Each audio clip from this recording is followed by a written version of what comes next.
Good morning, student. This is Priyanka Yadav from RVS Polytechnic College, Agra, lecturer in Electronics Engineering Department. I hope आप सभी ठीक होंगे और सुरक्षित रहे अपने घर पर। इसी आशा के साथ आज हम अपना नया लेक्चर स्टार्ट करते हैं। आज हम इंडस्ट्रियल इलेक्ट्रॉनिक्स एंड ट्रांसड्यूसर के यूनिट फर्स्ट का 9th लेक्चर डिस्कस कर रहे हैं, जो है डायक के बारे में।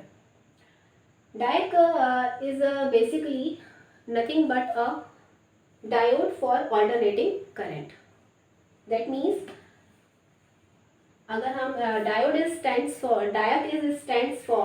diode for alternating current, which means the diode which works on AC and if you are अगर आप यहाँ से देखेंगे, इसको कर लेंगे ये डाई, यहाँ से A, यहाँ से C, तो आपका टोटल मिलके क्या बनेगा आपका डायक। दैट मीन्स वो डायोड जो आपका एसी पर वर्क करता है क्या कहलाता है, डायक कहलाता है। फाइन। अब डायोड के रिगार्डिंग अगर हम डाई का मीनिंग देखें तो डाई क्या है, अगर इसके रिगार्डिंग देखें तो it AC, die plus AC. अगर हम देखें तो हम इसे क्या लिखते हैं, die plus AC. Die means two. It has two terminal and AC means it is used to control both positive and negative polarity. Fine. That means कि अगर इसके इंट्रोडक्शन के रिगार्डिंग हम बात करते हैं तो it is a bidirectional semiconductor switch. Bidirectional semiconductor switch का मतलब क्या है, आपका दोनों ही केस में, चाहे वो पॉजिटिव साइकिल हो चाहे वो नेगेटिव साइकिल हो, आपका डायक कंडक्ट करता है करंट को, इसलिए हम क्या बोलते हैं, इसको बाई डायरेक्शनल स्विच कहते हैं। It has no control terminal. No control terminal that means कि यहाँ पे कोई भी control terminal that means gate terminal नहीं होता है, जैसा कि आपके SCR में होता है। थर्ड कंडीशन है आपका conduct in both conduct current in both forward and reverse bias above certain voltage. That means कि आपको जब भी कंडक्ट कराना होगा तब तक आपको एक सर्टेन वोल्टेज देना पड़ेगा, तभी आपका जो डायक है वो ऑन हो सकता है। अब वो वोल्टेज कितना होना चाहिए, आपको ये ध्यान रखना है कि वो आपका अप्लाइड वोल्टेज हमेशा ब्रेक ओवर या ब्रेक डाउन वोल्टेज से क्या होना चाहिए, ज़्यादा होना चाहिए, तभी आपका डायक जो होगा वो कहाँ होगा, ऑन स्टेट में। आपको इस चीज़ का ध्यान रखना है, ठीक है। नेक्स्ट है आपका सिंबल। अगर हम सिंबल की बात करते हैं तो आपका जो डायक है वो आप अगर यहाँ से इसके स्ट्रक्चर से देख रहे होगे तो आपको दिखाई दे रहा होगा, ये देखिए आपके इससे दिखाई दे रहा होगा कि अगर हम दो डायोड को इस तरीके से कनेक्ट करते हैं, एक डायोड है आपका दिस वन और दूसरा डायोड है आपका ये इस तरीके से, ठीक है। तो ये यहाँ पे क्या है, कैथोड, ये क्या है, एनोड। ये क्या है आपका एनोड और ये है आपका कैथोड। तो हम इसमें ये नहीं बोल सकते कि किस टर्मिनल को आप कैथोड मानो किसको एनोड मानो, तो हमने इसको एक कंबाइंड टर्म दे दिया जिसे हमने बोला एम्प्टी, जिसे हमने क्या बोला, empty. And empty stands for main terminal. ये क्या कहलाता है, मेन टर्मिनल। फाइन। तो हियर इज empty1 और हियर इज empty2।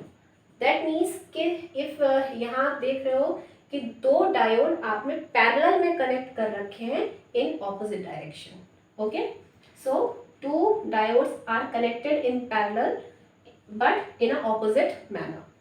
अगर इसका इक्विवेलेंट देखते हैं तो ये स्ट्रक्चर आप कुछ आपको ट्रांजिस्टर जैसा दिखाई दे रहा है, but in the absence of the gate.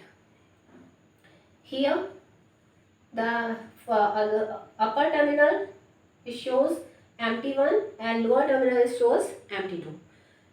दूसरी कंडीशन इसमें यह होती है, आपको ये ध्यान रखना है, यहाँ जो P लेयर्स हैं, N to N P layers जो होती हैं वो बेसिकली आपकी क्या होती हैं, दोनों का जो डोपिंग लेवल होता है वो क्या होता है, इक्वल होता है, इसलिए ये आपकी एक सिमेट्रिक प्रॉपर्टी कंसिस्ट करती है फर्स्ट एंड थर्ड क्वाड्रेंट में, जो आप अपनी कैरेक्टरिस्टिक्स में देखेंगे। ठीक है, now goes to the next on structure. अगर हम इसके स्ट्रक्चर की बात करते हैं तो ये आपका एक 2 टर्मिनल 3 लेयर डिवाइस होता है, जिसमें आपने P जो P1 लेयर है उसमें ग्रूव करके एक डोपिंग कर दी है क्या, N मटेरियल की, और इसी तरीके से P2 लेयर में आपने जो डोपिंग कर रखी है वो क्या कर दी है, N3 लेयर की, N3 की डोपिंग कर दी है। और इस तरीके से आपका जो जंक्शन हो गया वो हो गया 2 terminal and 3 layer device. Fine. Here is 4 junction is existed. One in between the N1 and P1. Second is J2, P1 and N2. Third is J3, N2 and P2. And fourth is P2 and N3. These are the 4 junctions in your diagram. Okay. तो आप यहाँ पे देख रहे हो कि जो terminal MT1 है और MT2 है, आप इसको इंटरचेंज भी कर सकते हो because of the symmetry. Because यहाँ पे जो आपका जो डोपिंग लेवल है वो क्या है, तीनों ही लेयर में क्या है, इक्वल है, इसलिए आपको जो कैरेक्टरिस्टिक्स मिलती है वो सिमेट्रिक मिलती है। फाइन, आगे बढ़ते हैं।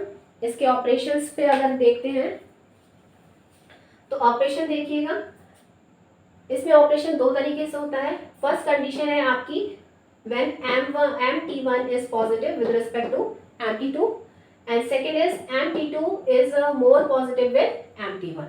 आपको ये ध्यान रखना है जब भी आपका जो डायक है वो रिवर्स एंड फॉरवर्ड दोनों ही साइकिल्स में काम करता है, और आपको ये ध्यान रखना है कि किस टर्मिनल को हम पॉजिटिव करें और किस टर्मिनल को नेगेटिव करें। ठीक है, लेकिन इसमें ये जो कंडीशंस थी, यहाँ पे अगर आप इन दोनों टर्मिनल को इंटरचेंज भी कर दोगे तो आपकी कैरेक्टरिस्टिक्स पे कोई भी इम्पैक्ट नहीं पड़ेगा। Both terminals are interchange. Okay, अब देखिए फर्स्ट हम बात करते हैं कि इसकी MT1 is more positive with MT2। इसे रब कर देते हैं।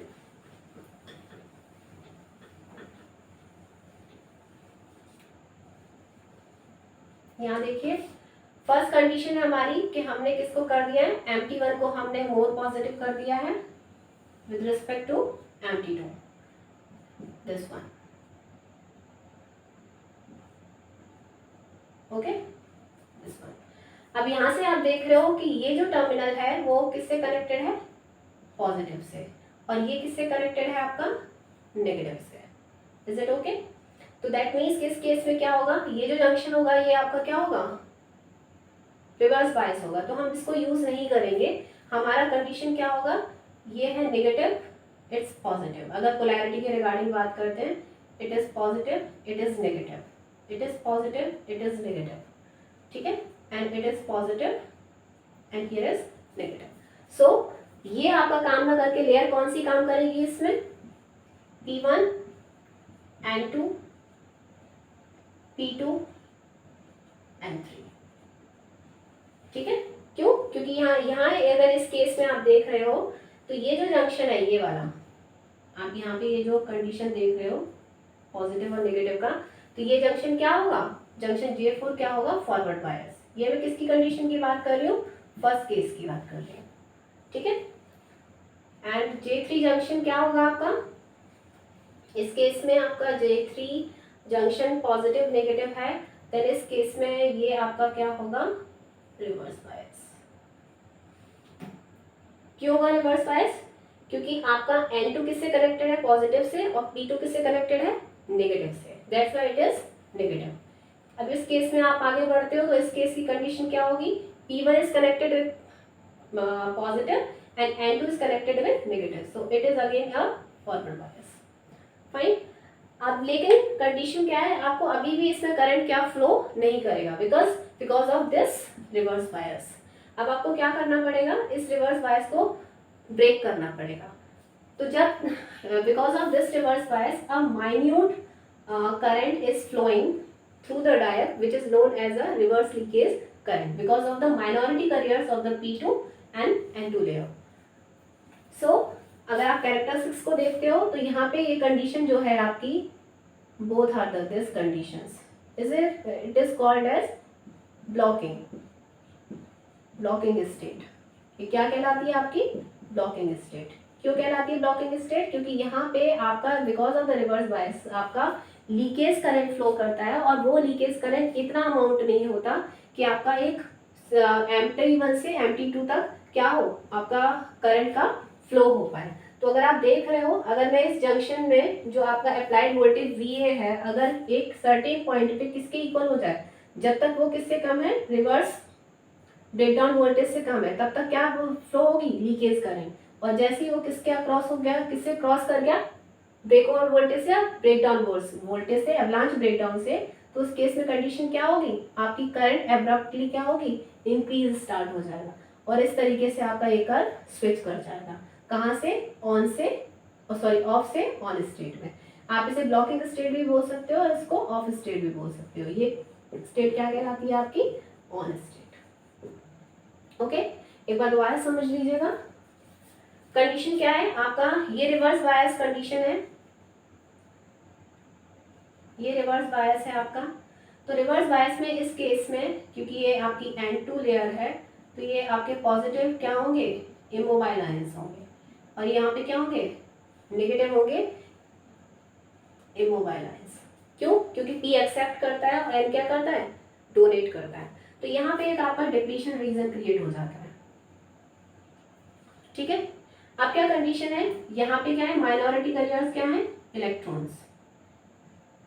अब जैसे जैसे आप वोल्टेज को बढ़ाना स्टार्ट करते हो, आप यहाँ से देखो कर्व से, जैसे जैसे वोल्टेज आप इंक्रीज कर रहे हो, तो उस केस में क्या है, आपके ये जो इलेक्ट्रॉन्स हैं, इनको थोड़ी थोड़ी काइनेटिक एनर्जी मिलनी स्टार्ट हो जाती है, और इनका मूवमेंट स्टार्ट हो जाता है अपर साइड में।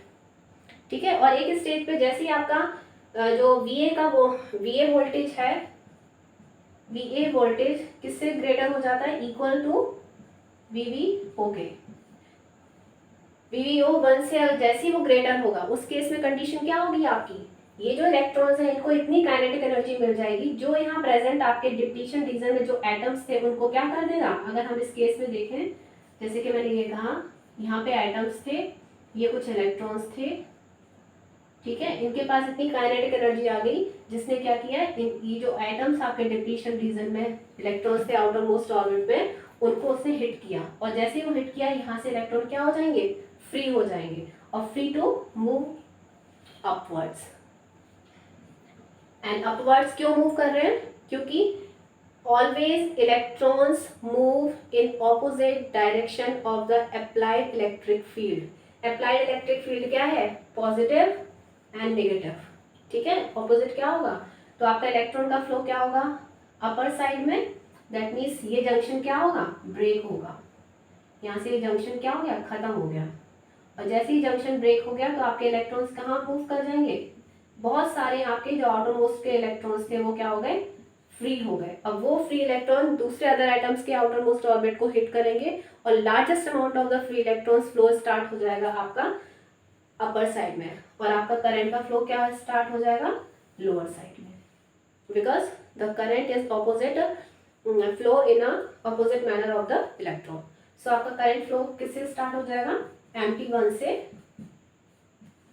Mt2 की तरफ। ये कौन सा केस हो गया आपका, फर्स्ट केस। जैसे आपका वोल्टेज बढ़ा, और ये आपका V1 से बढ़ा, और ये कहाँ पहुंच गया, ऑन स्टेट में।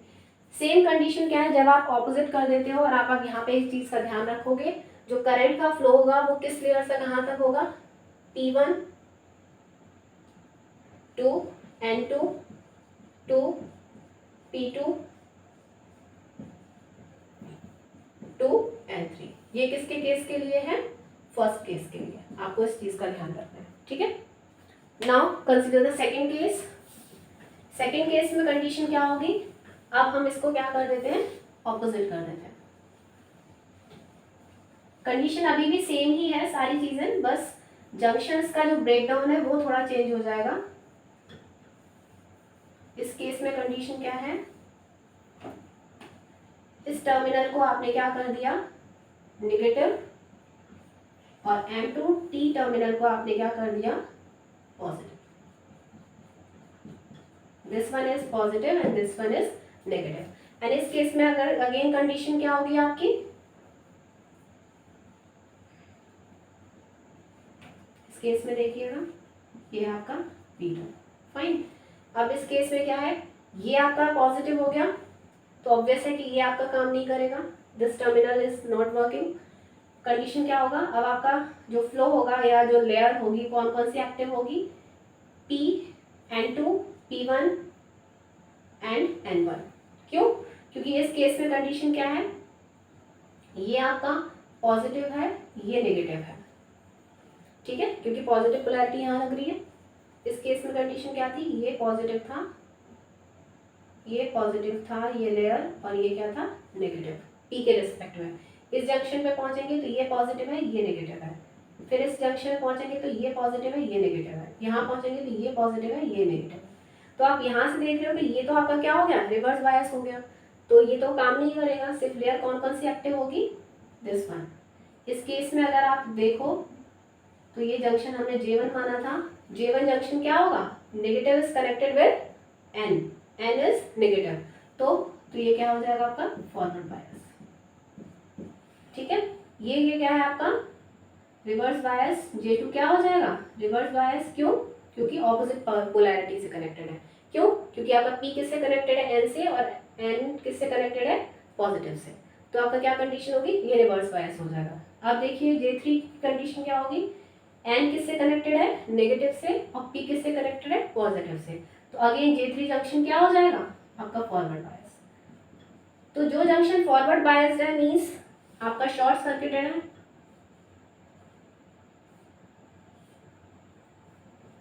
ठीक है, तो उनमें तो कोई दिक्कत है नहीं। ये जंक्शन आपका J2,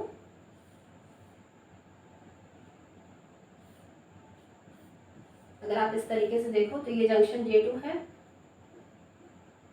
और यहाँ से यहाँ तक ये जंक्शन क्या है आपका J1 है, और ये जंक्शन क्या है J3। तो मेन कंसर्न आपका कहाँ पे आता है, J2 पे। J2 क्या है, reverse bias. Reverse bias condition again मैंने अभी आपको बोला कि ये रिवर्स बायस है। यहाँ इस केस में अगर आप देखोगे J2 के केस में तो यहाँ माइनॉरिटी कैरियर्स क्या है, होल्स, यहाँ माइनॉरिटी कैरियर्स क्या है, होल्स है, और यहाँ माइनॉरिटी कैरियर्स क्या है, इलेक्ट्रॉन्स है। ये माइनॉरिटी कैरियर्स क्या है, इलेक्ट्रॉन्स है। दैट मीन्स कि आपका इस केस में अगेन अगर मैं डिप्लीशन रीजन मान लूँ आपका, इस केस में ये है आपकी लेयर P1 और ये लेयर है आपकी N2। तो इस केस में कंडीशन क्या है, यहाँ है आपके पॉजिटिव नेगेटिव इमोबाइल आयंस जो आपका डिप्लीशन रीजन बनाते हैं, और ये है आपके पॉजिटिव इमोबाइल आयंस, ठीक है। इससे मिलकर आपका क्या बना, रिवर्स रीजन, ठीक है। अब कंडीशन क्या हुई, यहाँ जो माइनॉरिटी कैरियर है उनकी वजह से एक करंट फ्लो हो रहा है इन ऑपोजिट मैनर, ठीक है, this one just like your previous first quadrant characteristic. जब तक आपका लीकेज करंट फ्लो हो रहा है और ब्रेक ओवर वोल्टेज VO2 से ज़्यादा नहीं होगा तब तक वो जंक्शन क्या रहेगा, रिवर्स कंडीशन में ही रहेगा। दैट मीन्स कि यहाँ के जो इलेक्ट्रॉन्स हैं वो उनका मूवमेंट, या मैं बोलूँ करियर्स हैं, उनका मूवमेंट नहीं होगा। जब तक मूवमेंट नहीं होगा एक सिरे से दूसरे सिरे तक, तब तक कोई करंट फ्लो नहीं करेगी। और उसके लिए कंडीशन है कि इस जंक्शन का क्या, शॉर्ट होना। शॉर्ट होना मीन्स फॉरवर्ड बायस होना। उसके लिए कंडीशन क्या है कि आपके यहाँ पे जो इलेक्ट्रॉन्स हैं, इसके माइनॉरिटी कैरियर्स इलेक्ट्रॉन्स हैं, उनकी काइनेटिक एनर्जी को बढ़ाना। उनकी काइनेटिक एनर्जी को बढ़ाने के लिए कंडीशन क्या है, आपका जैसे ही जंक्शन पर अप्लाइड वोल्टेज V0 से क्या, VO2 से क्या हो जाएगा, ज़्यादा हो जाएगा। जैसे ही वो ज़्यादा हो जाएगा तो यहाँ के जो एटम्स होंगे डिप्लीशन रीजन में, ये आपका डिप्लीशन रीजन है,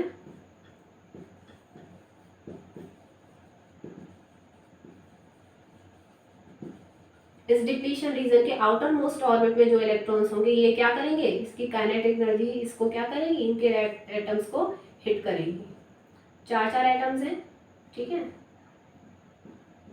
क्योंकि सेमीकंडक्टर डिवाइस है तो उसके आउटर मोस्ट ऑर्बिट में कितने इलेक्ट्रॉन्स होंगे, 4 इलेक्ट्रॉन्स होंगे। तो ये सारे इलेक्ट्रॉन्स काइनेटिक एनर्जी के से इस आउटर मोस्ट ऑर्बिट के फ्री इलेक्ट्रॉन्स को हिट करेंगे और वो क्या हो जाएंगे, वो ब्रेकआउट हो जाएगा। बॉन्ड क्या होगा एटम के बीच का, वो ब्रेकआउट हो जाएगा। Largest amount of the EHP create होंगे, और EHP क्रिएट होंगे तो आपका इलेक्ट्रॉन का मूवमेंट ऐसे स्टार्ट होगा, ये है आपका इलेक्ट्रॉन का मूवमेंट, और होल का मूवमेंट स्टार्ट होगा अपर साइड में, ठीक है। अपर साइड में आपको पता है करंट का मूवमेंट कहाँ से कहाँ होता है। अगर होल के रिगार्डिंग हम बोल रहे हैं, होल का मूवमेंट ऐसे है और इलेक्ट्रॉन का मूवमेंट ऐसे है, ये आपके क्या है, होल्स। तो आपका करंट क्या होगा, होल की डायरेक्शन में होगा तो आपका करंट का मूवमेंट कैसे स्टार्ट हो जाएगा, होल की डायरेक्शन में और इलेक्ट्रॉन के ऑपोजिट। तो आपका करंट का फ्लो कहाँ हो जाएगा, M2 T2 टर्मिनल से M1 से। तो आपको ये ध्यान रखना है कि जब भी जंक्शन को क्या, अब जैसे ही ये जंक्शन क्या हुआ, ब्रेक हुआ, तो उस केस में क्या हो जाएगा, it goes forward bias. Forward bias means it goes short circuited, और शॉर्ट सर्किट का मीन्स है it consist a lowest resistance, so a largest amount of the current is going through this junction. So आपका इस case में जैसे ही junction को break down voltage मिला, उसने एक धीरे धीरे करके एक शार्प करंट ब्रेक डाउन होने के बाद आपको शार्प करंट फ्लो करती है। और आप इस केस में देख रहे हो कि शॉर्ट सर्किट में आपका रेजिस्टेंस क्या हो जाता है, नियर अबाउट 0 हो जाता है या बहुत ही नेग्लिजिबल कंडीशन में होता है। तो उस केस में आपका वोल्टेज क्या होता है, बहुत ही लो होगा। तो आप इस केस में ये जो कैरेक्टरिस्टिक्स आपको दिखाई दे रही है कि ऑन स्टेट में तो है लेकिन it consist a negative resistance, consist a negative resistance. और नेगेटिव रेजिस्टेंस से मतलब क्या है आपका,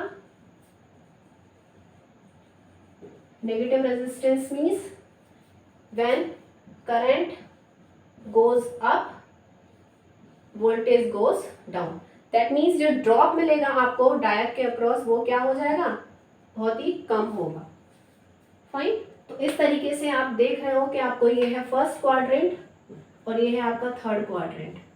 तो आप किसी भी टर्मिनल पे आप कोई भी पोलैरिटी लगा, आइदर द पॉजिटिव और द नेगेटिव, आपको फर्स्ट एंड थर्ड क्वाड्रेंट की सिमेट्रिकल प्रॉपर्टीज मिलती हैं, जिसकी वजह से हम इसको बोलते हैं बाई डायरेक्शनल स्विच, या हम उसे बोलते हैं the diode conducts in both the direction, either in the forward bias or in the reverse bias.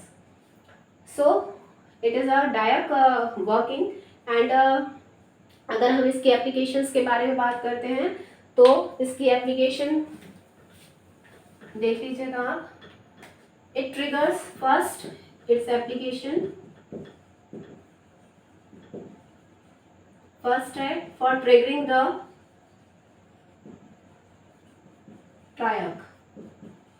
ट्रायक को ट्रिगर करने में यूज होता है आपका। सेकंड है फेज कंट्रोल में यूज होता है, फेज कंट्रोल सर्किटरी में आप इसको यूज करते हो। एंड लाइट लैंप पे यूज करते हो, लाइट लैंप कंट्रोल में आप इसको यूज करते हो, ठीक है। And next is the last is your heat control, आप इसको हीट कंट्रोल में भी यूज करते हो। तो ये हो गई इसकी एप्लीकेशंस। सो एज होल अगर आप देख रहे हो तो क्या कंडीशन है, diode is a bidirectional switch, it conducts current in both the direction for AC signal, both it conducts a current in forward direction या forward positive polarity and for the negative polarity. दोनों ही polarities में आपका क्या करता है, diode conduct करता है। और इसी तरीके से आपको यहाँ दिखाई दे रहा है कि जैसे जैसे आपका रिवर्स लीकेज करंट फ्लो करता है, आपका डायोड ऑफ स्टेट में रहता है, और जैसे ही आपका ब्रेकडाउन वोल्टेज से ज़्यादा हो जाता है और आपका डायोड क्या हो जाता है, ऑन स्टेट में पहुँच जाता है। ऑन स्टेट में पहुँचने के साथ आपको दिखाई दे रहा है कि ऑन स्टेट में वो जो जंक्शन है वो क्या हो जाता है, forward bias means short circuit होता है। शॉर्ट सर्किट कंडीशन में आपका जो वोल्टेज होता है वो क्या हो जाता है, लो हो जाता है, और लो होने के साथ साथ आपकी highest amount of the current क्या हो जाती है, फ्लो हो जाती है। ये है आपका diode for alternating current, that is your diode. If you have any problem in this topic, comment section में आप जाकर मुझसे क्वेश्चंस कर सकते हैं। ये जो लेक्चर है वो आपको Priyanka electronics concept YouTube channel पर मिल जाएगा। For any query, ask me any questions. Thank you so much.